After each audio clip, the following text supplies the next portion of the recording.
and a very special welcome to our guest tonight, Dr Fiona Gatt, who was just looking for you. You're right there. And I'll introduce Fiona in a bit more detail in a minute. Our library is located on the lands of the Wurundjeri Woi-wurrung people of the Kulin Nation, and we pay our respects to their elders past and present, and also to the Aboriginal elders of other communities who might be here or who are watching us online this evening. How many of you are here for the first time? It's quite a lot of them. Oh, quite a few. Okay, fantastic. Okay. The library has called Prahran its home since 1854, and we're the second oldest public library in Victoria. We've got a collection of over 70,000 items in various formats, and we take great pride in the fact that actually most of them are actually available for loan. We specialise in Victorian history, obviously, and our focus is very much on local history. We've got a wealth of information about most towns in Victoria. Just a couple of admin things, particularly for the people who are new here. Bathrooms are effectively on the other side of that wall. So you can go through this door and turn left and they're there, or back through the door at the entrance of the room, do a U-turn and they're on the other side there. Emergency exits, again, out this door and that way, or out that door and down. And of course, in the unlikely event of any emergency, our staff will make sure that everybody gets out safely. Our library staff, Jade and Ellen. Jade, you met at the desk in a beautiful green dress, and Ellen here on the AV. Other way around. Did I just say yes? That's okay. Beg your pardon. You look alike. Sorry, we're recording this. Sorry to those people watching this on YouTube. Our library staff. Ellen in the front in that beautiful green dress, and Jane here in the audio-visual. They'll be taking photos and videos, as I just mentioned, during the event, so if you don't want to be included in any photographs, make sure you let us know, we can accommodate that. So, Fiona, Dr Fiona Gatt works on commissioned histories for significant organisations, and she's taught history at Deakin and La Trobe universities, and is currently a research fellow at the Queensland University of Technology, and also a senior research officer at the Wurundjeri Woi-wurrung Cultural Heritage Aboriginal Corporation. And she's going to tell us some of the story and her research of Old North Melbourne, which is the subject, as you can see, of her recent book, published I think just last year, wasn't it? Yes. And of course there are books for sale, if we can pique everybody's interest. Thank you, Fiona. I'll hand over to you. Please make her welcome.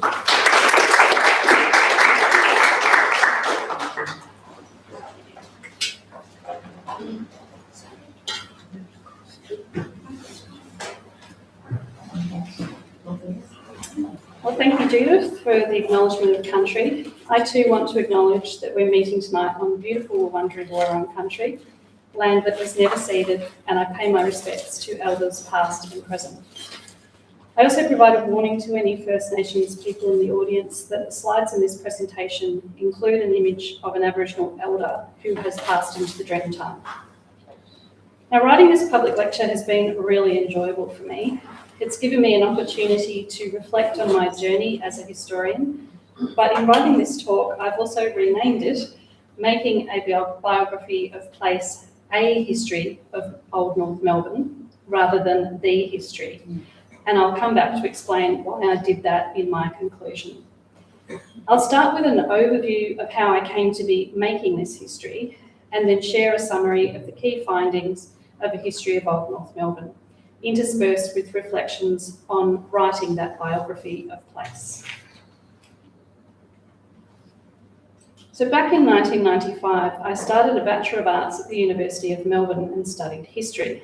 But I also got married that year and had my first child by the end of the first semester of the following year. So back then I wasn't emotionally mature enough to devote myself to family and to get deeply involved in intellectual academic study. And I never finished the BA back then. After a long career in the IT industry and having another 2 children, I found myself at a turning point and something started to gnaw at me. I studied a couple of history subjects via open universities and then realised I could put the fees on HEX if I enrolled in a BA again, so I did. I got totally sucked into history, especially by the third year capstone unit. It was essentially like a mini thesis, 4,000 words, which I thought was enormous at the time, and I wanted to write a longer history.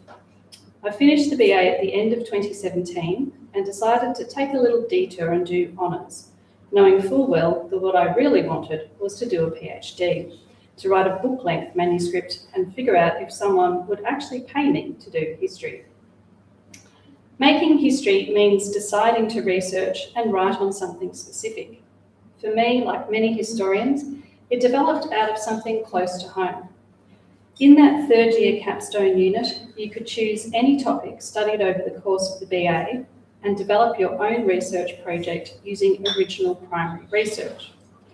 I chose to use a collection of letters and a diary and a photograph album, all connected to my great-grandfather's service in World War I.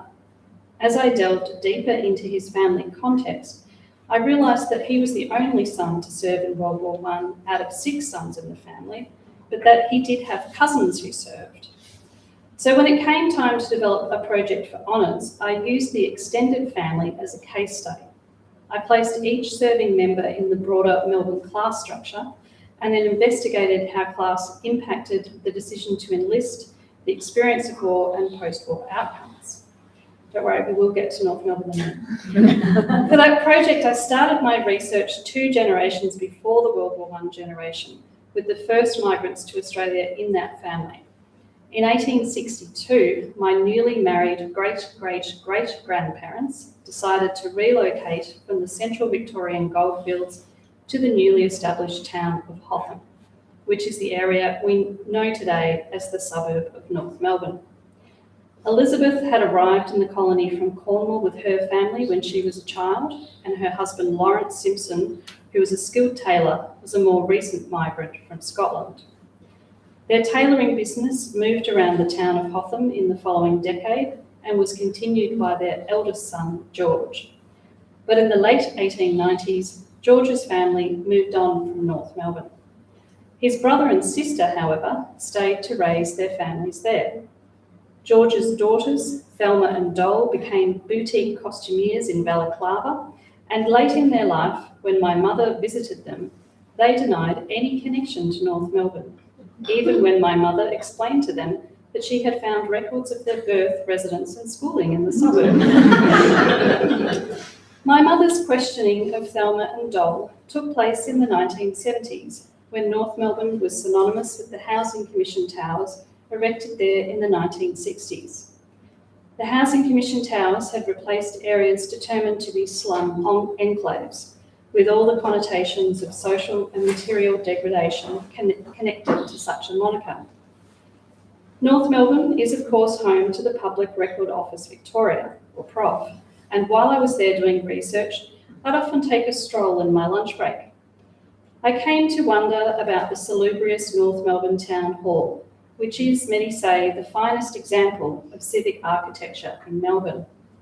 But that sits so at odds with the image of crowded living in slum areas. This really piqued my interest. Furthermore, as I researched the other suburbs where other members of the family had moved to, I realised that no history of North Melbourne had ever been written. So that's how I came to turn my attention to North Melbourne.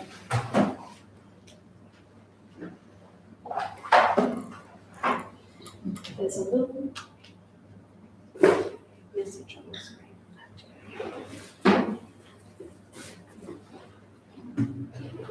My honours thesis methodology was family history methods, and it argued such an approach reframes the war as an event that interrupted lives already being lived. Perhaps being attuned to that way of thinking is why I just gave you the summary of how I came to research North Melbourne. Because for the historian, the making of history evolves from the historian's own peculiar set of circumstances. In my honours research, I did a lot of work tracking people in the municipal rate books, and I could see all of this wealth of information in them and wanted to use them on a much grander scale to track the socio-economic pattern of the whole suburb. The municipal rate books are great ledgers of information collected by the council on an annual basis that record the buildings in each street, what they're made of, how many rooms they had, the annual rateable value, who owned them, what they did for a living. My crazy idea was to tabulate the information of a 1 in 10 sample of the whole rate book at 10-year intervals for Hotham, North Melbourne. I'm not the first historian to use this sort of method for a Melbourne area, but I soon worked out that it would be the most comprehensive data collection and analysis achieved so far. I went to Prov and photographed every page of 6 rate books, and then I had that printed onto A3 paper, giving me this huge stack of physical copies of the rate books. I bought myself a pack of a dozen coloured highlighters and set about getting my sample and also counting everything. I made up Excel sheets of all this data, tracking housing value, occupations, tenancy rates, building size, material, etc., etc. A picture of development began to emerge, and some questions to stimulate my interpretation of them. How much agency could residents assert to shape their urban town? What was out of their control and rather shaped by the commercial and property boom within which North Melbourne developed? What or who shaped the material environment, and what relationship did this have with the society that developed there in the 19th century? This is where an academic, intellectual, and arguably less personal motivation for the project started to kick in. North Melbourne is really this tiny area. It's one of the smallest suburbs in Melbourne, and I was curious to investigate how distinct it was, if it was, from Melbourne City and its surrounding suburbs. Part of that research involved more maths, and I thought I'd given up maths at the end of year 10. I compared data in the Victorian census, such as place of birth, religion, occupations, density of living, number of widows, all sorts of things, producing more tables and graphs. What I was working on was a PhD, but I always had the end product of a book in mind. So I didn't want to produce a dry, statistical, and purely demographic piece of writing. So the task I set myself was to uncover what I termed the lived experience of urbanisation.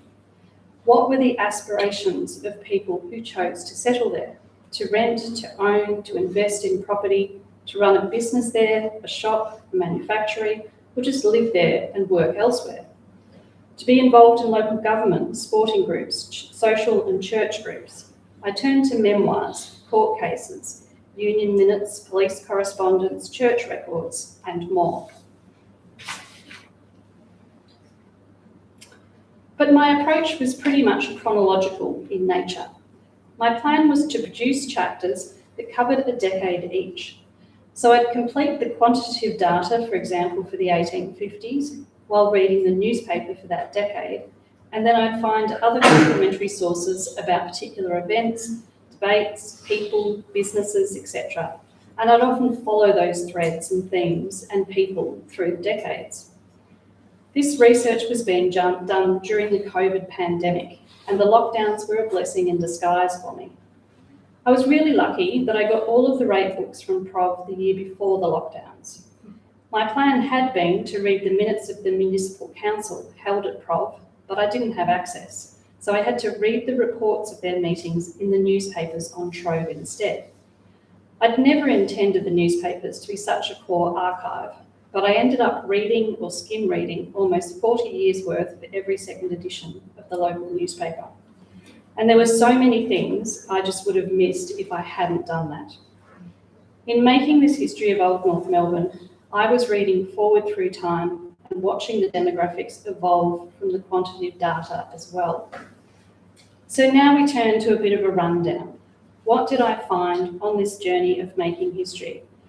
What is the core substance of the biography of place that I wrote? It's late 1852, and Melbourne is swarming with newcomers on their way to and from the goldfields. There's an acute housing shortage. The newly minted Victorian Legislative Assembly and Melbourne City Council successfully convinced the Crown to subdivide the area named North Melbourne. Yet there was a great deal of tension in these institutions over how new land should be made available. Some leaders wanted the average new chum to be able to afford to build a home, while the Crown wanted to get as much money as they could for the land. As a result, in something of a compromise, while the land was still sold at prices only affordable to wealthy colonials, the settlement was created outside the zone of the Building Act with all its restrictions. Subsequently subdivided land was then built on much faster and in much more cost-effective ways than could otherwise be achieved. Weatherboard buildings, tents, shanties and iron dwellings arose at astonishing speed. There was never a shortage of buyers and renters, of whole houses, rooms or spaces for tents. The area was both socially and materially volatile. There were a mix of transient and settling residents. Small businesses sprang up, and for families with fit, healthy and enterprising breadwinners, North Melbourne, which was the exit route to the goldfields, proved itself to be a profitable location. Churches and their connected schools quickly developed with the support of their neighbours in Greater Melbourne. The roads, however, around North Melbourne and from Melbourne remained unmade, inadequate and dangerous. Residents endured a physical sense of separation from Melbourne City, encouraging a sense of difference and identification. Parts of the Blue Lagoon on the western edge quickly became a noxious swamp. The night soil of the entire city was dumped on North Melbourne's eastern border and seeped into the area earmarked for imminent development as the continuation of the locality. It is perhaps remarkable that despite these conditions, a sense of local community developed. In fact, these shared conditions of hardship, combined with pride in the level of success already achieved regardless, proved to be unifying. In reacting to these conditions and concluding that local needs were particular and not being met by a neglectful Melbourne City Council, by the end of 1859, a mere 7 years after the first land sales, North Melbourne became more than a series of crowded urban streets beyond the cattle yards, but rather the municipal district of Hotham.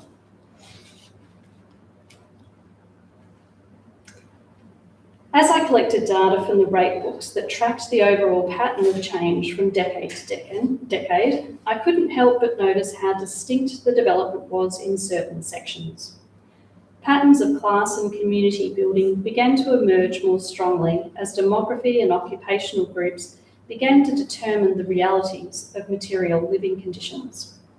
In turn, class-based felt connections became embedded in distinct sections of the borough. Most of the second half of the area was sold in the 1860s.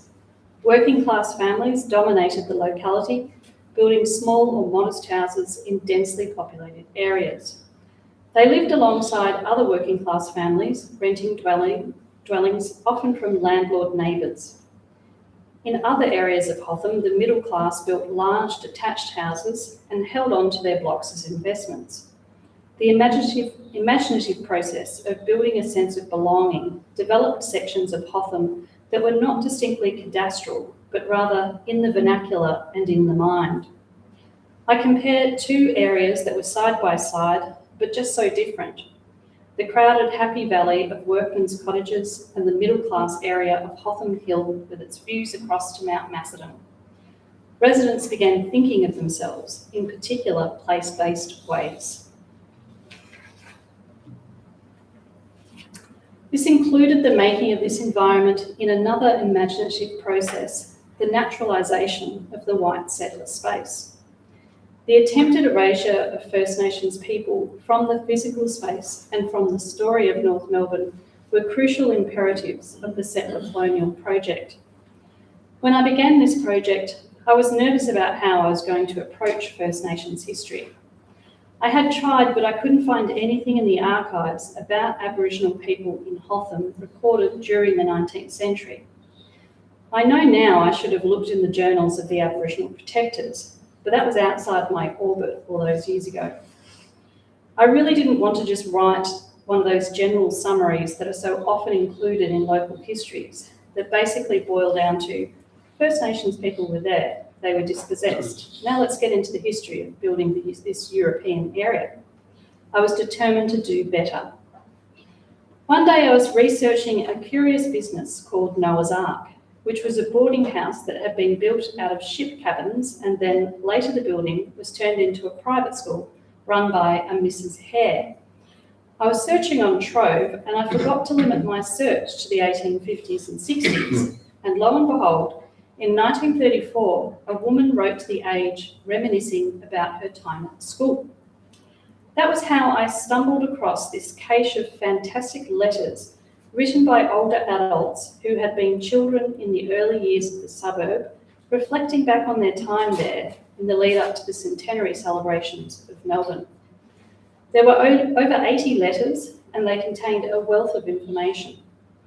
They recalled the quirks of shopkeepers, the silhouettes of the top hats of well-known personalities, billy goat infestations, fishing and swimming in the swamp, all kinds of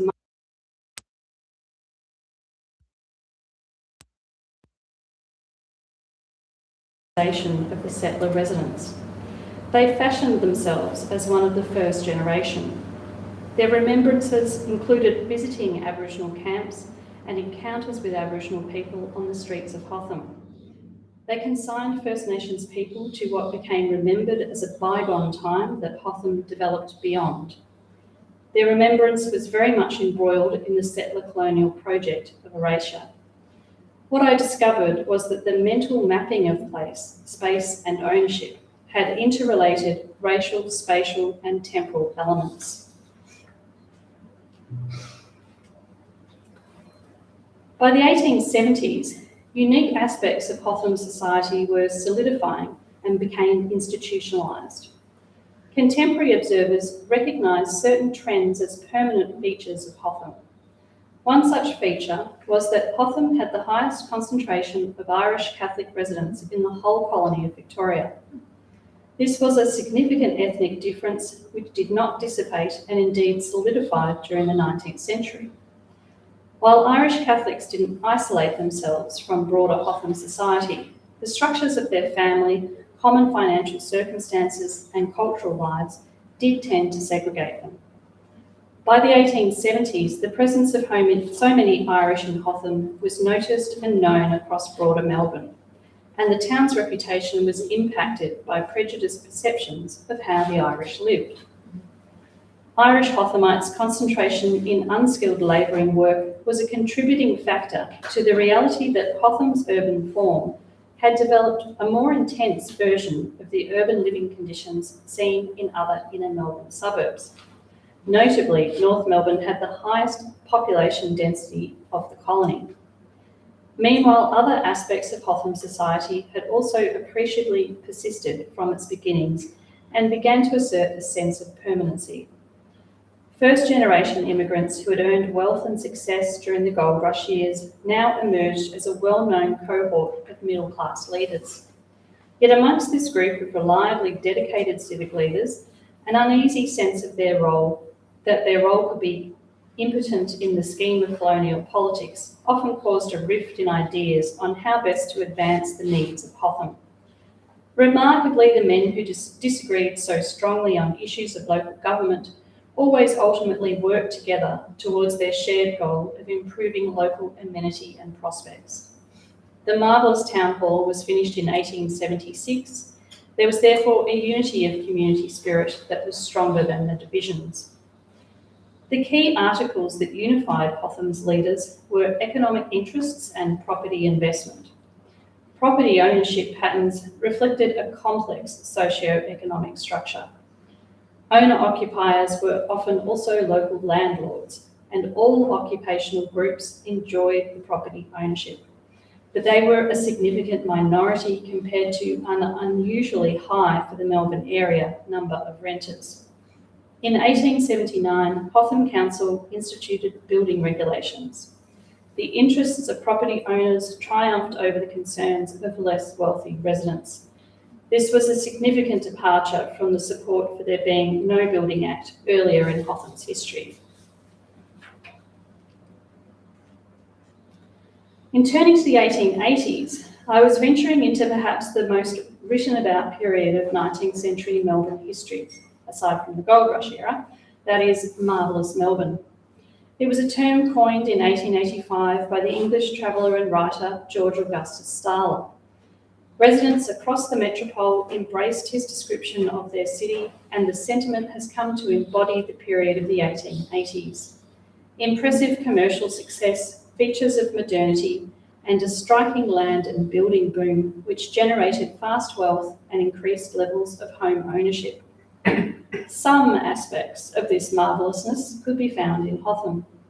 There was wealth on display, respectable society, and a shopping culture that embodied the special atmosphere of urban bourgeois respectability.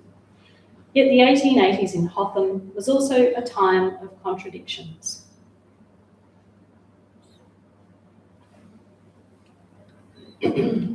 Set against a busy local social scene and vibrant urban economy were the harsh realities of working class life. While Hotham's pioneers reflected on their decades of achievement, the next generation of workers faced an increasingly de-skilled jobs market. The economic struggles of many Hotham residents were evident in the condition of run-down older housing and the persistently noxious condition of the western section. Hotham's civic leaders expressed their anxiety over this divide most clearly in their growing concern over the behaviour of larrikins and minor criminals who lived in the dilapidated relics of the gold rush era. The 1880s were thus, on the one hand, a time of prosperity for some, while others lived on the opposite side of a widening divide. Cutting across that class divide, religious and racial prejudice directed at Irish Catholics revealed a further division within the Hotham community. Tensions reached a crisis point when the Irish nationalist agitators, the Redmond brothers, toured the colony to raise funds to further the cause of Home Rule for Ireland. Supporting the Redmond brothers was, for many Hothamites, akin to a rebellion against the British Empire. A petition was raised to ban the Redmond brothers from speaking at the town hall, and the local press and certain town leaders were accused of racial and religious bigotry during the municipal and legislative elections that followed that year. This was, however, a relatively short-lived period of heightened tensions. Despite all these contradictions in wealth and opportunity, Hotham society was not split into a neat series of binaries of working class, middle class, Catholic, Protestant.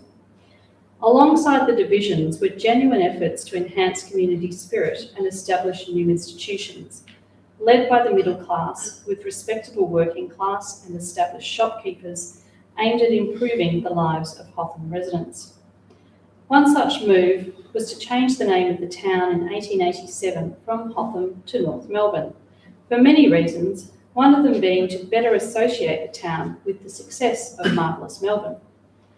Women were also keen to assert their rights as citizens as they inserted their campaign for the female franchise into the local political scene. Meanwhile, a wide cross-section of the town's residents ensured that North Melbourne's football club grew into an institution large enough to be a major player in the competition. In sports spectating, a broad range of members of North Melbourne community could share in consumer culture that defined the era. I said a moment ago that the era of marvellous Melbourne has been a popular subject with historians, but that often goes hand in hand with the 1890s depression. The devastating depression, which impacted the colony of Victoria from 1891, proved one of the greatest influences on daily life in North Melbourne during the 1890s. The outcomes of the depression were not evenly felt across North Melbourne society. The occupational landscape that had developed prior to the Depression made the town particularly vulnerable to high unemployment. It also made it the ideal place for new manufactories. One of these, the changes I explored, was the liquidation of a prominent business on the main street. The owner, Mr. King, had started a small drapery business in 1854, and by the 1880s had a 3-storey decorative building that was really a proto-department store. It was the largest employer in North Melbourne, and employees reportedly enjoyed fair wages and excellent working conditions. They manufactured dry goods like umbrellas, underwear, stockings, hats, etc. Mr. King, however, invested in the land boom in the 1880s and became bankrupt early in the Depression. The building remained vacant for a few years, and was taken over by Rosella as a jam factory.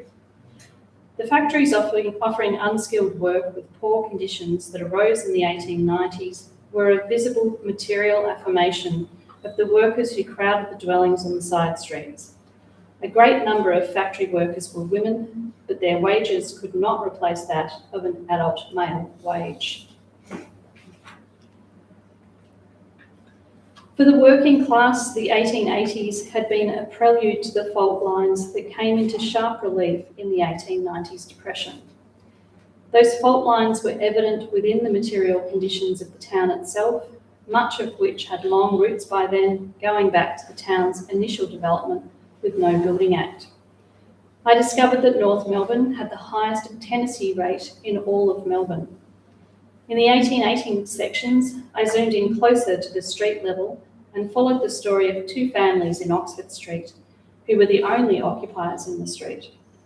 The residences in that street were built in the 1850s and 60s, and by the 1890s, half of the properties were uninhabitable ruins.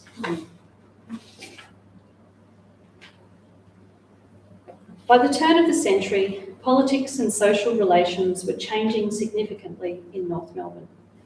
Economics, politics and demographics propelled North Melbourne towards a new sense of itself, which some welcomed and others resisted.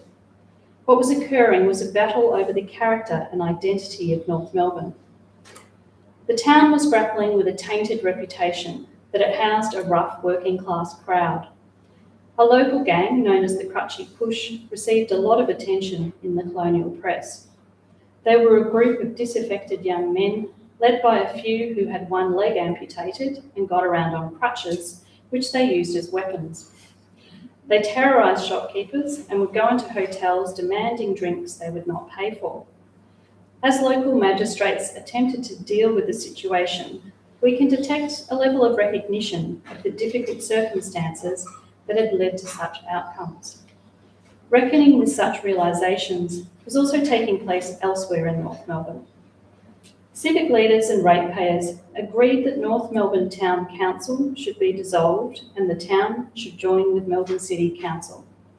It was seen as an inevitable necessity that being part of that larger body would bring benefits that local government could not provide.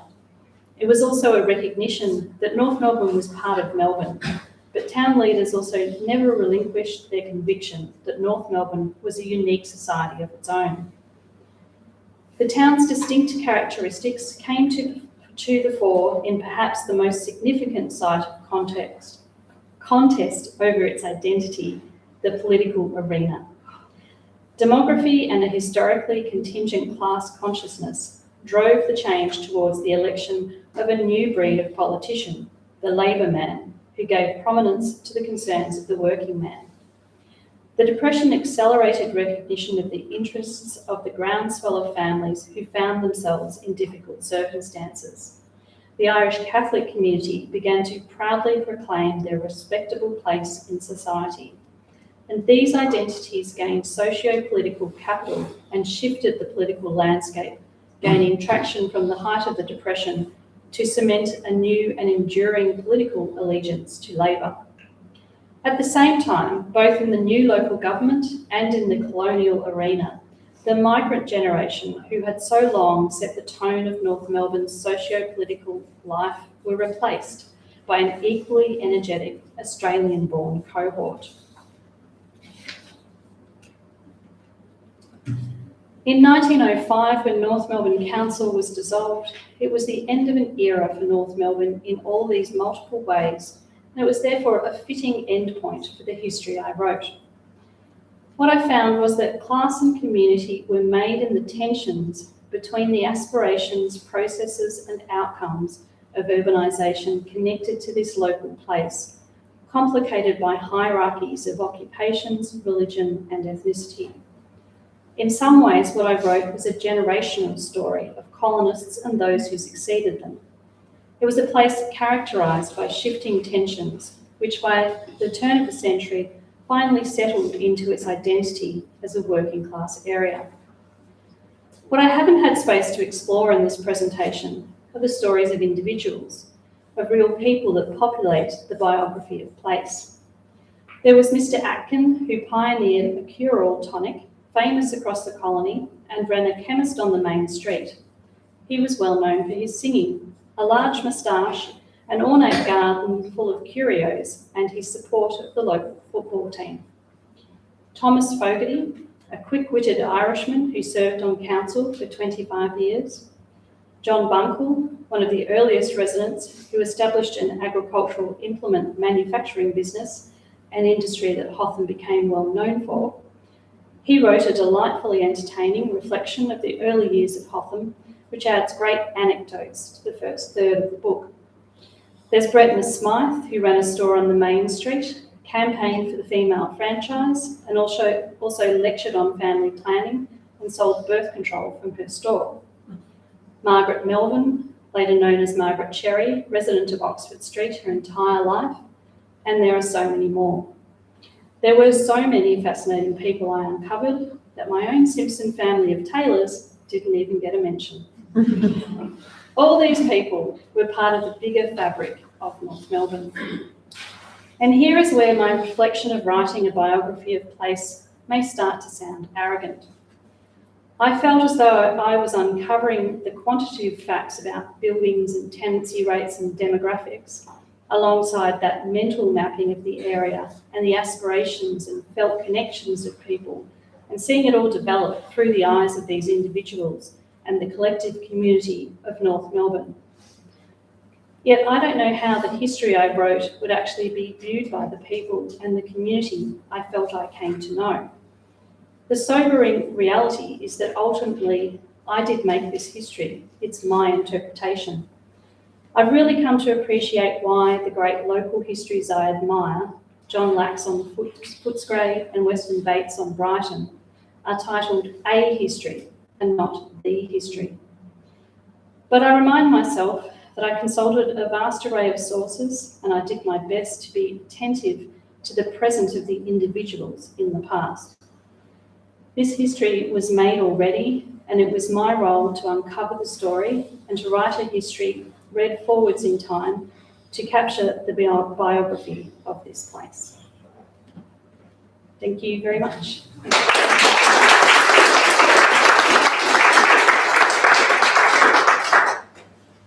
Wonderful, thank you so much. Wonderful. We learned a lot, I think, tonight. I didn't know anything about the area, certainly not in terms of all this data and wonderful demographic information that you managed to dig up. So the time it took to do your research and produce this book, you said you managed to get the rate books copied pre-COVID, so that was 2019. Yeah. And the book came out last year. Yeah, so it was basically 3.5 years. Yeah. Working on it, and then it was a PhD, so then I went away for a long weekend and whipped out all the academic argument stuff and wrote a new intro and conclusion and all that sort of stuff. Yeah, it was huge amounts of work, huge amounts of research. I imagine it takes you down all sorts of rabbit holes, particularly when you start looking at individuals. And I know, there's so much houses. Yes. I mean, there are a lot of stories of individuals included in there, but there's also so many that didn't make it into the book because there's only so much you can fit in 90,000 words. So I actually have, all this extra material, and so I'm thinking about coming out with another book that is just about, maybe 5,000 words on 16 different people from 19th century North Melbourne. Questions, comments, stories? I have one. Jade.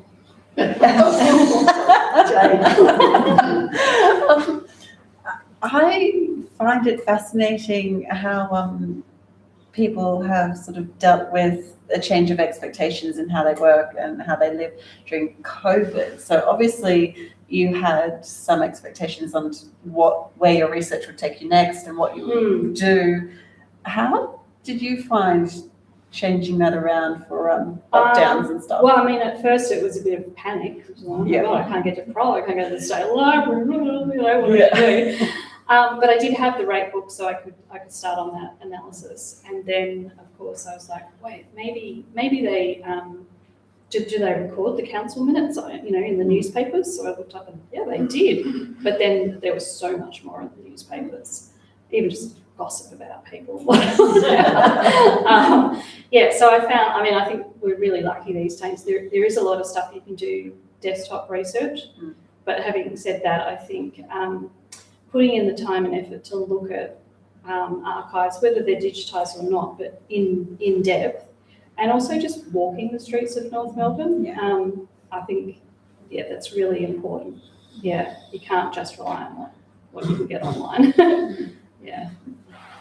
Fiona, I'd just like to establish something.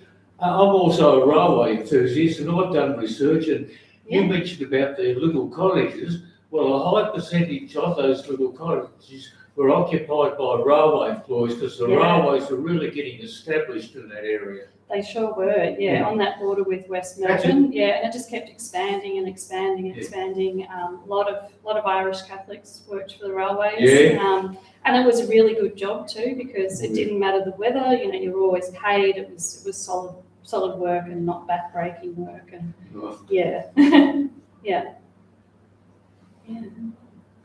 West Melbourne, talking to my friend on the way here, sorry, I will come back to you before I lose the thought. I saw on your map that little block of West Melbourne.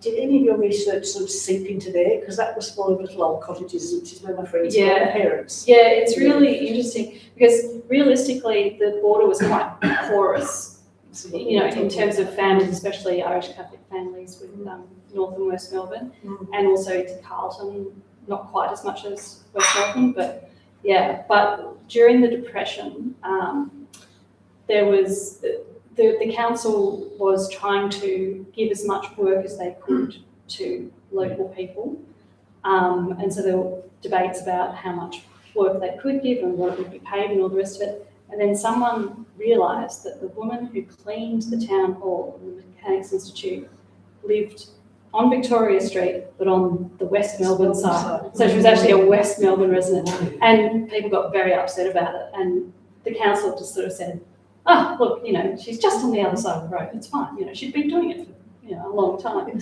Yeah, so there was this sort of mentality of, it's not actually, it's not North Melbourne, that's the border.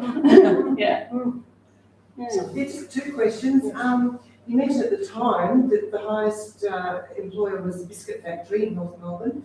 But did you compare that to the railway? No, so the highest employer in the 1880s, right up until the early 1890s, was King and Co. So, not the biscuit factory. Oh, okay. Did you compare that at all in relation to the number of railway employers that were working in the Victorian Railways at the time? No, I didn't sort of count up how many people were living in North Melbourne and working for the railways. I couldn't tell you that off the top of my head. But in terms of a local business, it was King and Co. was the biggest. Yeah. Okay. And the second one was that your surname is Simpson, and you're related at all to W.B. Simpson, the real estate agent? No. I looked into that, yes, and I visited there to see whether they had old records, but the earliest records they had were 1915, even though they actually go back to the 1870s, but somebody had thrown out the records. So I was like, oh no. Excuse me.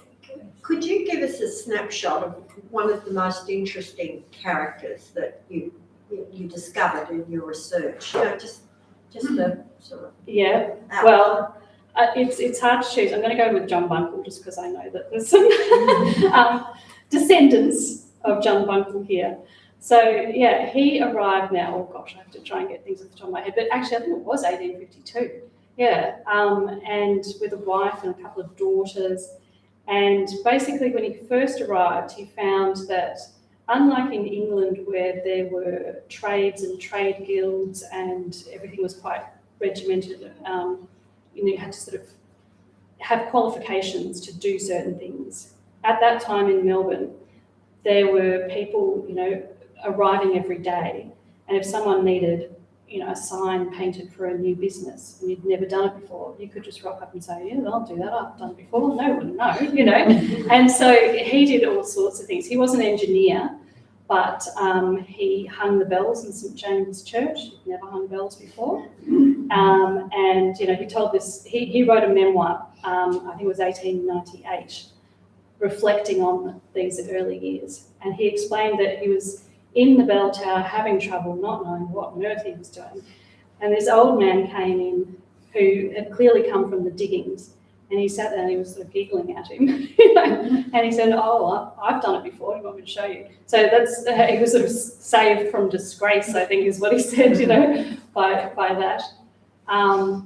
But yeah, so he bought land in North Melbourne really early on, and built the house himself.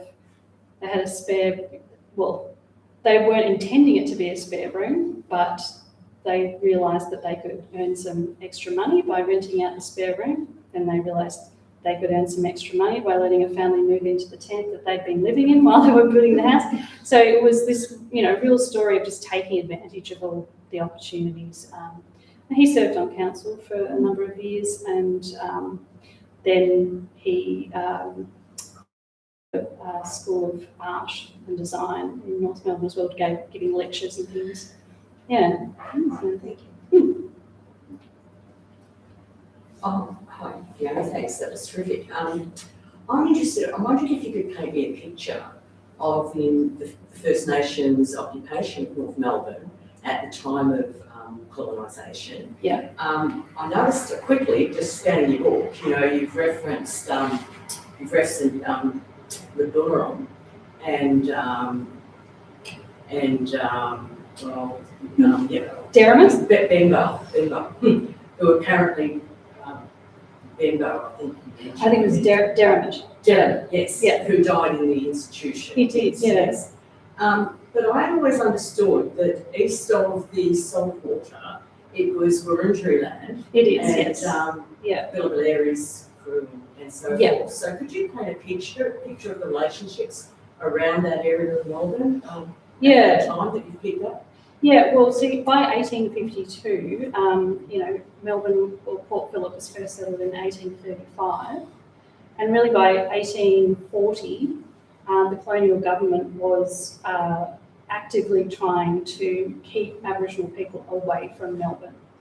There was a lot of resistance against that. They still camped at Trongan, which is basically and out at Mary Creek, and often would have camps closer to Melbourne that have visitors come in from the Tungarong, from Goulburn, and Wadawurrung from Geelong, come in for things that would have happened on an annual basis pre-colonisation, and were sort of sometimes violently told to move on. I don't know whether you've ever heard of the Letson raid in October 1840, where two men were shot, and really everybody who was there was arrested.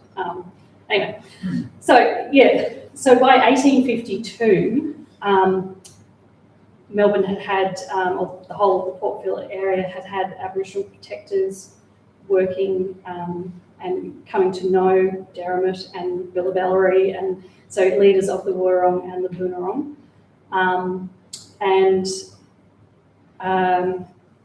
Where am I going with this? But the discouragement from coming to the Melbourne area and camping in that area was pretty complete by then. So a lot of Wurrung people were working on stations up in the Yarra Valley by the 1850s, and there were very few Bunurong survivors left. There was a reserve out at Mordialloc, and so Derrimut spent some time out at Mordialloc, but would come into Melbourne as well. Derrimut's in the book because he died in the benevolent asylum, not because North Melbourne is Bunurong country. Yeah. Yes.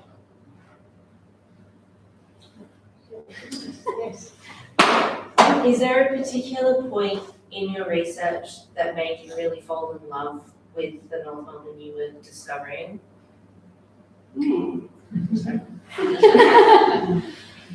I think I loved it from the beginning because I mean, even if you walk through North Melbourne today, it has this tantalising hint of being such a complex place in the past and even today as well, I think. It's got diversity in it. Yeah, and I love that, yeah. You've done research in other areas too, commissioned research in different organisations. Do you have a particular genre or field that you prefer or like researching in? Colonial era. Colonial, yes. Yes.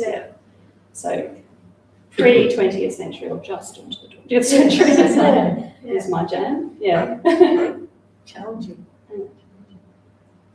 Yes, Thanks, Fiona, that was just so interesting. I've just got a question about really the image that you've chosen for the cover of your book, while you've been talking about the lived experience and the people. That's such a strong image, and so that connection, could perhaps tell us what that image is and whether those buildings still exist, but also that connection between the character perhaps or the built environment of North.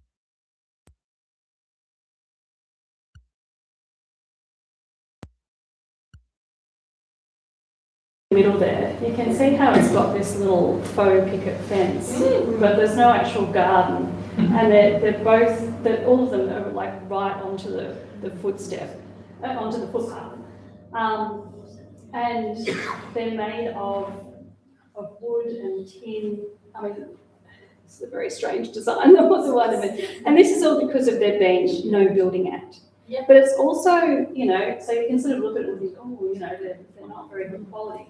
You can also look at it and think, well, this came out of the ingenuity of somebody who was able to build what they could afford.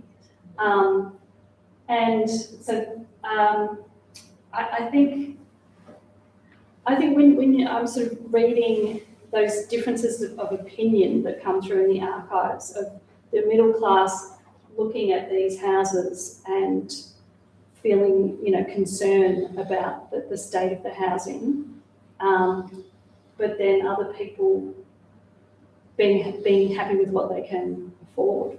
Yeah. The availability as well, I imagine, as well as affordability. Yes. Yeah. Do they still exist, those buildings? No. They don't.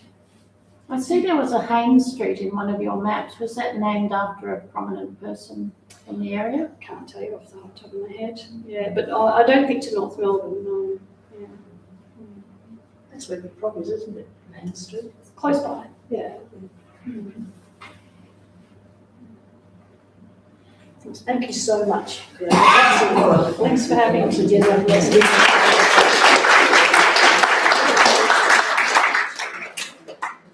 What you've seen and heard tonight, we have lots of events, daytime and evening, and a book sale on